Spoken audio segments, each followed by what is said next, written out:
decline detected. Initiating road protocol. Hostile striker drone detected. Hostile hive detected. Detecting contaminated gear.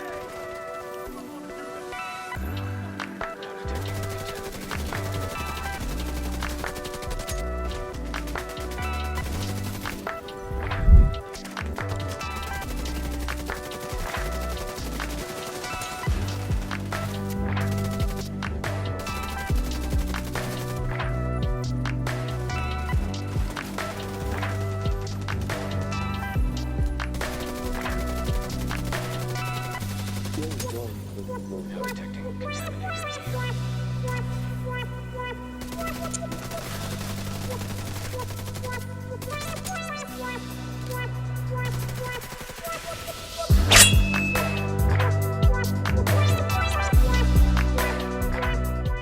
How's it going, everyone? Welcome back to another Division 2 video. So, in today's video, I will be showcasing an extremely powerful Dark Zone PvP build setup. And as you guys hopefully saw from the gameplay footage, this build has a great amount of weapon damage to it. Like, you can expect to see crits ranging from 140k damage to as high as 300k. It's that serious. And for PvP, that's almost as much damage as an all-red spotter build with less survivability. That's crazy, right? So I guarantee you will find this build great and extremely fun to play with. And for the primary weapon, I'm using the capacitor, and there are simply no words that can express how amazing this weapon is. Seriously, guys, if you don't have this weapon, then I don't know what you're doing with your life. No cap. The capacitor is very easily one of the best exotic weapons in the game, but if you don't have this weapon, no worries, because it's actually quite easy to get, and I'll be showing you some options in a second. So for anyone looking for a great Dark Zone PvP build, this build will do you justice. It is well-rounded and can deal out a ton of raw weapon damage while still having a decent amount of survivability. This build will give you a huge advantage over players in PvP fights in the Dark Zone and is an excellent solo Dark Zone build. One of the main reasons why the capacitor is such a great weapon is because of the weapon talent. This talent will basically allow you to get 7.5% increased weapon damage for each skill tier you have.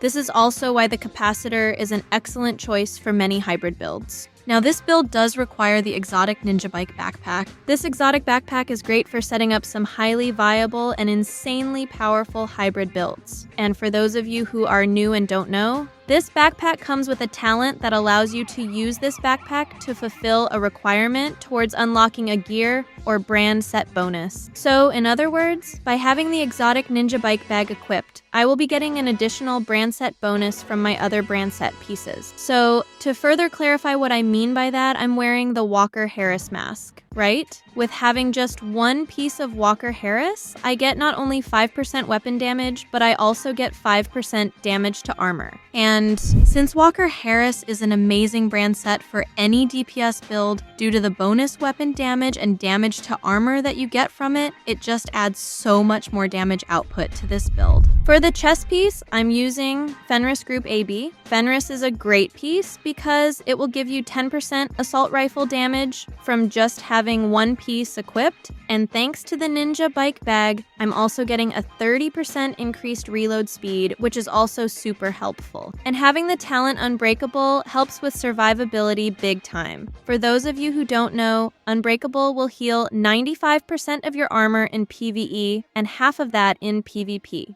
So, when your armor gets depleted, you will heal 50% armor. This helps a great deal with survivability, and since this build already hits extremely hard, having that extra survivability is wonderful. I'm not sure if any of you played the first division, but the Unbreakable talent was the dev's way of bringing back the Nomad gear set from Division 1. But if you don't like using Unbreakable, the Obliterate talent is another great option. And if you decide to use Obliterate, then just keep in mind that you will, however, be losing a great deal of survivability, so just consider your playstyle. But you will be doing more damage by having Obliterate. Okay.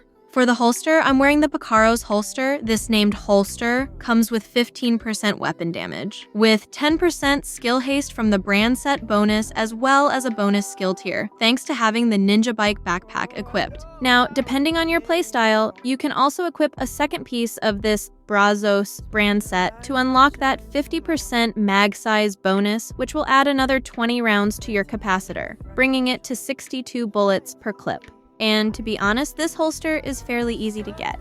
You can get the Picaro's holster anywhere, basically. I recommend running Countdown, however, with the Brazos brand set selected as your targeted loot. And for the knee pads, I'm using one-piece Providence Defense, mainly for the crits, and I get 15% headshot damage, 10% critical hit chance, and I actually had skill tier rolled on these knee pads, but I think having 15% weapon damage is better, or if you want more survivability, you can roll armor instead. For the gloves, the Contractor's gloves are amazing to have for any DPS build. This is because of the 8% damage to armor bonus that comes with it. This damage to armor bonus attribute stacks up nicely with the 5% damage to armor that you get from the Walker Harris brand set. So you're definitely going to notice a huge damage increase by having these gloves equipped, especially with the Picaro's holster. I find that having 1.8 million armor is a great balance, with 5 blue core, 2 red core, and a total of 3 skill tiers. Having those 3 skill tiers adds about 22% weapon damage, thanks to the weapon talent, Capacitance. So with each skill tier, you'll be getting 7.5% weapon damage. And since I'm running the Technician specialization, I'm getting an extra skill tier from the passive talent, Amped. So 1 skill tier from the Technician specialization tree, 1 from the Ninja Bike bag, and the 3rd from the Brazos brand set bonus. And for the skills, I recommend running the Defender drone, especially if you decide not to use Unbreakable. The Defender drone will aid with survivability, as the Defender drone will help you mitigate quite a bit of incoming damage. More so if you have a damage reduction mod equipped, so it will only help you stay alive a lot longer. So I have a 5% damage reduction mod for the feed slot, 7.6% health for the hull slot, and a 7.2% deflect duration mod for the battery slot. And if you take a look over here, since I have 3 skill tiers, my Defender drone damage reduction is actually increased